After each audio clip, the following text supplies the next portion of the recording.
Welcome back.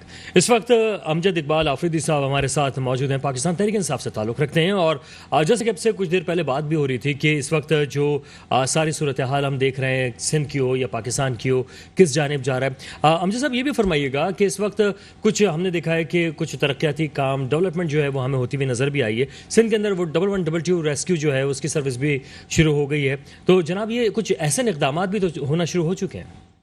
अच्छा, सिंध के अंदर अलमिया ये ना, जब इलेक्शन बल्दियाती इलेक्शन उन्होंने अनाउंस किए और अनाउंस करने के बाद, क्योंकि 4 साल 8 महीने ये अयाशी से गुजारते और उसके बाद ये अवाम को दिखाने के, क्योंकि इन्हें वोट लेने जाना पड़ता है बल्दियाती इलेक्शन की, इन्होंने कहा हालांकि ईसीपी की तरफ से पाबंदी है इस वक्त कोई भी इलाके के तरक्याती काम, अभी इन्होंने काम कराना शुरू कर दी है।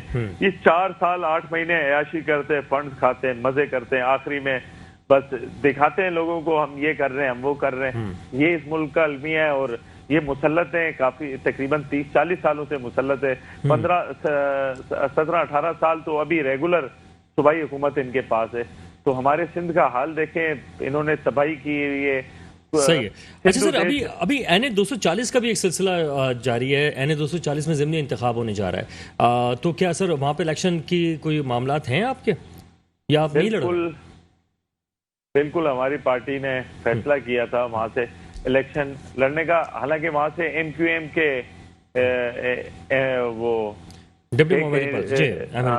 वो वफात पा गए और उसके बाद वहां से अप्लाई हुआ है। देखें इंशाल्लाह कौम जानती है और आप देखेंगे, रिजल्ट भी देखेंगे। मगर यहाँ का मैं आपको बताऊं, अभी से इन्होंने वोट ट्रांसफर करना शुरू कर दिए हैं। पीपल्स पार्टी तो मैनेज इलेक्शन लड़ती है। अच्छा। जैसे इन्होंने 94 का लड़ा, इन्होंने मेरा 249 वाला लड़ा, ये तो मैनेज करके वोट यहाँ से अभी मुस्तकिल एड्रेस पर भेज रहे हैं। सारा इलेक्शन कमीशन मेंबरान इनके साथ मिले हुए हैं और इनकी मर्जी से होते हैं। हल्का बंदी अपनी मर्जी से की है तमाम इन्होंने। अच्छा सर, तो अभी पंजाब में भी तो कुछ ज़िमनी इंतखाबात होने जा रहे हैं और इस तरह पाकिस्तान में जहाँ जहाँ ज़िमनी इंतखाब हो रहे हैं, लड़ेंगे सर इलेक्शन?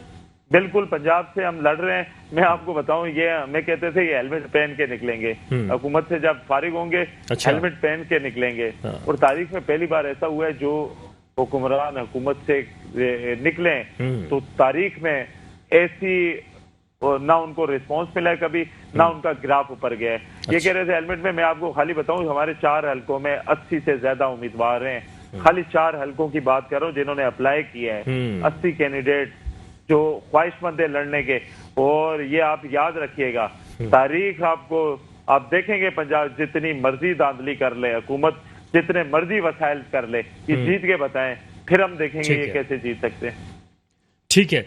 अच्छा, एक सिलसिला ये भी है कि शहबाज शरीफ साहब की अगर हम बात करें, वो तो ये कह रहे हैं कि आटा सस्ता कर दो। केपीके के जो वजीर आला है उनको कह दिया, वरना वो कह रहे हैं मैं तो अपने कपड़े बेच के भी आटा सस्ता करूंगा। वो कपड़े ये किसी जाके लॉन्ड्री वाले को दें, पहले वो धुलवा लें।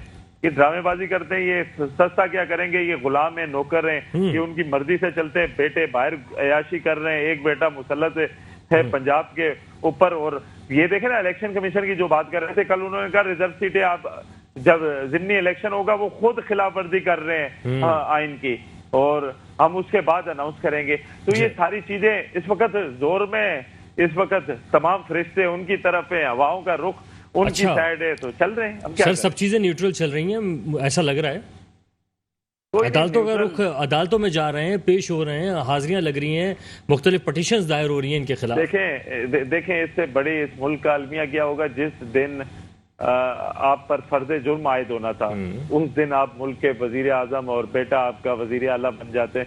उसके बाद 60% आपकी असेंबली जो जिन पर केसेस हैं, जो करप्ट है, जो मुलजिम है, और वो वजारतें कर रहे, शर्जील मेमन जैसा चोर आदमी वो बाहर। सर ये जितनी भी चीजें सर ये तो हो गई कानून की खिलाफ वर्जी की, जिसके बिना पर जो है आप कह रहे हैं इल्जाम लगा हुआ है अभी। लेकिन सर एक तो चीज हो रही थी कानून की खिलाफ वर्जी, एक आइन की खिलाफ वर्जी हो रही थी जो कि आपकी जमात कर रही थी, आपके लीडर कर रहे थे। कौन से आइन की हमने खिलाफ सर? जब वो असेंबलियों के हवाले से हो रहा था, अदम एतमाद के मामलात हो रहे थे, सारी चीजें जो हो रही थी, क्या हो रहा था? देखें, अगर सुप्रीम कोर्ट को वो लेटर, वो साइपर जो आया था बाहर से, वो भेजा गया है, तो अदालत लगाए ना, आवाम के सामने कैमरे रख के उस पर डिबेट कराएं, तो उसके बाद आप सजाए मौत दे हमें, हम तैयार हैं। یہ قوم کو بیوقوف بنا رہے ہیں. اصل میں تمام چیزیں انہیں پتہ ہے. اور امریکہ نے رجیم چینج کیے, 4 سال آپ کا سفارتکار نہیں تھا امریکہ کا, آج کیا کرنے آ گیا پاکستان کے اندر.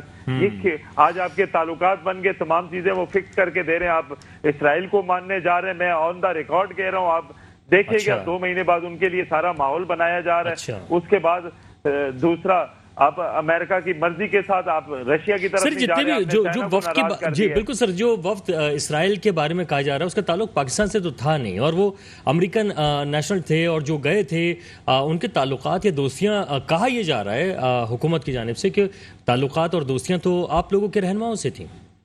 اب تصویریں تو جھوٹ نہیں بولتی نا. اب مریم نواز کے ساتھ اور ان کے یہ جو ایم این اے ہیں وہاں سے پنجاب سے, آپ ان کے ساتھ تصویریں دیکھیں, پورے سوشل میڈیا بھرا ہوا ہے. ملاقاتیں ان کے دور حکومت ان کے اس میں ہوا, سارا ایک ڈرامہ بنایا جا رہا ہے. اور یہ عمران خان صاحب نے تو پورے دنیا کے سامنے چینل پر بیٹھ کے انہیں اڈے دینے سے انکار کر دیا. اسرائیل ٹھیک ہے امجد اقبال آفریدی صاحب, بے حد شکریہ کہ آپ نے ہمیں وقت دیا. اور ایک چھوٹا سا بریک ہے, بریک کے بعد جو دوبارہ حاضر ہوں گے تو ایک نئے ٹاپک اور بات کے ساتھ, نئے مہمان کے ساتھ ہم دوبارہ حاضر ہوں گے. ہمارے ساتھ رہیے گا.